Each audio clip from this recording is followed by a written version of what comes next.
আশুলিয়ার ফুটপাথে প্রতিনিয়ত চলছে ব্যাপক হারে চাঁদাবাজি। চাঁদা না পেলে লাঞ্ছিত করে রুটি-রুজির শেষ ভরসা ফুটপাথের হকারদের বসার স্থানটুকু ছিনিয়ে নিচ্ছে ওইসব ক্ষমতাশীল চাঁদাবাজ গং। এমন অভিযোগ উঠেছে কিছু অসাধু ব্যক্তির বিরুদ্ধে।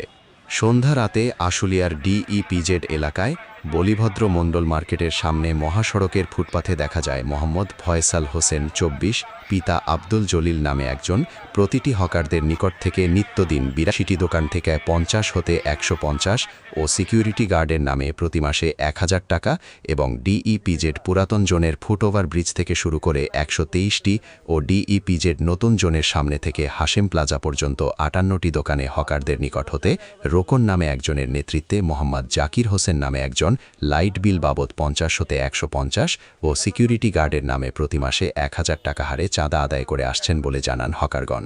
তারা আরও বলেন, চাঁদার টাকা না দিলে লাঞ্ছিত করে ফুটপাত থেকে জোর জুলুমে মালামাল ছড়িয়ে ছিটিয়ে নষ্ট করে ফেলে দেওয়া সহ বিভিন্ন ভয়ভীতি দেখিয়ে ফুটপাতে বসার স্থানটি ছিনিয়ে নেয় চাঁদাবাজরা।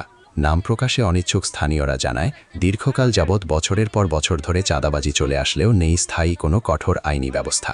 যে দলই ক্ষমতায় আসে সেই দলের স্থানীয় রাজনৈতিক ক্ষমতাশীলদের ছত্রছায়ায় এই চাঁদাবাজি চলে আসছে। আশুলিয়া থানার অফিসার ইনচার্জ ওসি তরিকুল ইসলাম এটিভি নিউজ 01-কে জানান যে বিষয়টি তার জানা নেই, সঠিক তথ্য পেলে আইনানুগ ব্যবস্থা নেওয়া হবে।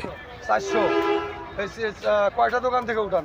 আমাকে 30টা 31টা দোকান আছিল। আমরা ওই যে এখন দোকান কয়টা? এখন কয়টা আছে জানি না। একদম 2000 করে ভাড়া লাগামো। এই যে কোয়েল